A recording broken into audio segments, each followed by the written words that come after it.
Баршаңызға қайырлы кеш, құрметті менің сүйікті де сүйкімді оқырмандарым. Қал жағдайларыңыз қалай? Аток физика каналында бүгін юбилей 100-ші видео сіздердің назарларыңызда біздің каналда салынғалы жатыр. Барша қолдаушыларға рахмет. Әрбір видеоға лайк басып, комментарий қалдырып, әрбір біздің жаңа выпускты сағына күтетін, асыға күтетін менің сүйікті қолдаушыларыма үлкен алғыс білдіремін. Жалпы бүгін 100-ші сабақты ерекше сабақ қылуды жөн көрдім. Нақтырақ айтатын болсақ, ол контекст талдау, достар. Бұл контекстті бекерден бекер талдайын деп жатқан жоқпын. Бұл контекстті өте маңызды. Бұның 25-ші есебі әсіресе суперский. Не үшін екенін қазір көретін боласыздар міндетті түрде. Олай болса, жалғастырайық. Бізде бүгінгі сабақ басталды. Бұл контекстті бірі білсе, бірі білмес.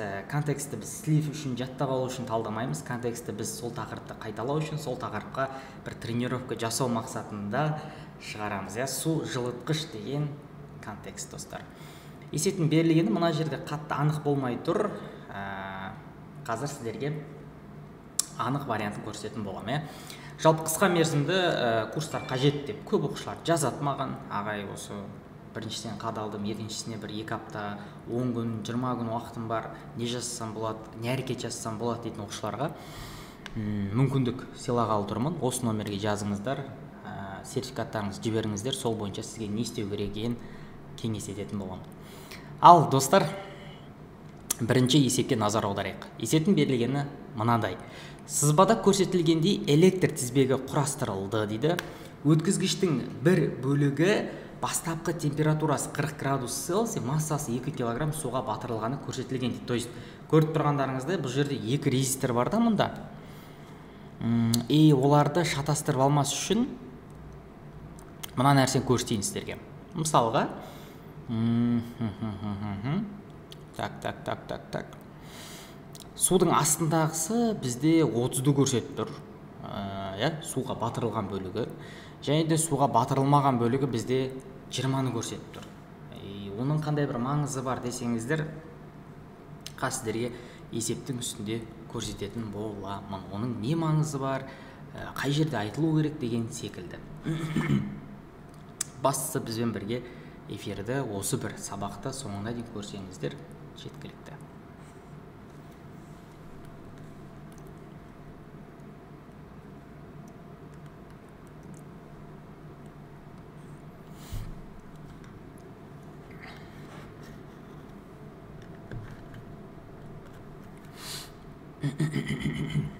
Бірінші сұрақ, тізбектің жалпы кедергісі қанша еді?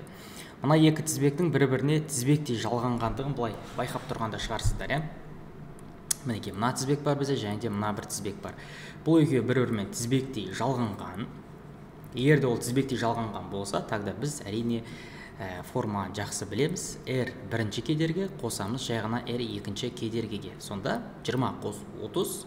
Мына жердегісі 20-ны көрсетіп тұр, мына жердегісі 30-ды көрсетіп тұр. Сонда біз 50 Ом деген жауапты таңдайды екенбіз. Ол бізде В жауабында тұр. Ал енді сіздерге сұрақ. Дәл осы екі кедергі параллель жалғанған кезде қандай сан шығар еді? Екі кедергіні параллель жалғасақ, Бұл жерде ол тізбектей жалғанған. Ауызша тауып көріңіздер, ешқандай калькуляторсыз. Бізде келесі есеп 22-ші есеп. Алғашқы контекстің сұрақтары әрине өте оңай болады. Оларды емін-еркін, еш қиналмастан шығарып тастай аласыздар. Так, сұрағы көрінді бізге. Тізбектегі жалпы тоқ күші неге тең дейді? Біздің есепте көріп тұрғандарыңыздай 220 вольт деген, яғни тоқ көзі тұр. Ол бізде нені бере алады? Ол бізге жалпы кернеуді бере алады. 220 вольт деген. То есть, бұл бізде жалпы кернеу деген сөз. Ал жалпы кедергі бізде и так бар, Ол бізде 50 Омға тең еді. Ал енді жалпы тоқ күшін табу үшін жай ғана U бөлу R формуласын қолданамыз. Жалпы кернеуді жалпы кедергіге бөлеміз. Сол кезде мына жерде қай сан шығады? 220 бөлеміз 50 тең болады екен. Ровно 4/4 ампер деген сан шығады екен. Ол бізде С вариантында тұр, достар. Еш қиналмастан шығаратын алғашқы есептері, бірінші, екінші есептері.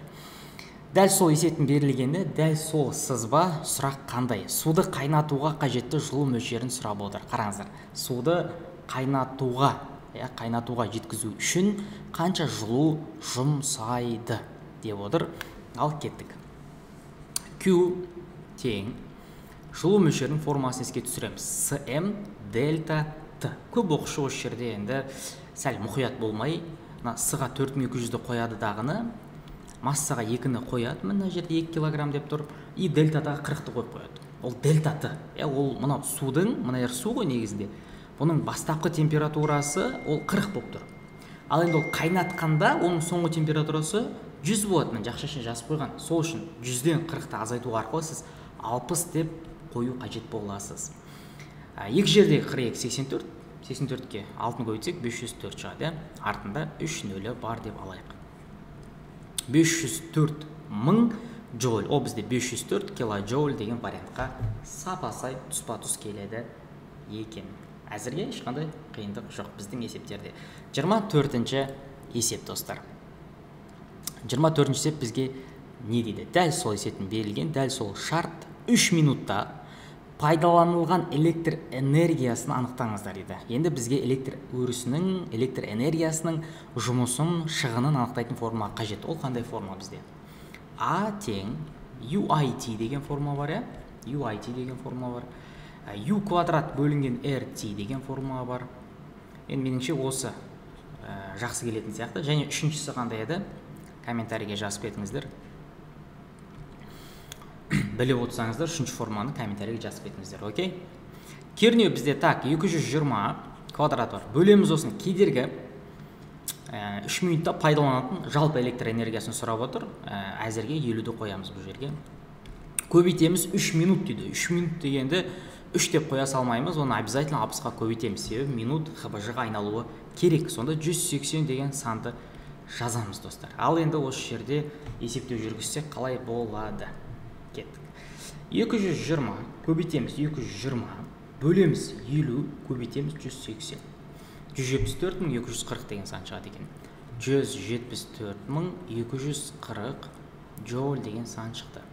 174.240 джоуль. Жуықтап 174 килоджоуль. Кило оның 3, енді артындағы 1 өтір, 2 өтір, 3 өтірін осы жерге жылжытсақ, бізде әп-әдемі біздің жуықталған деген вариантымызға дәл келетіндігі анық достар.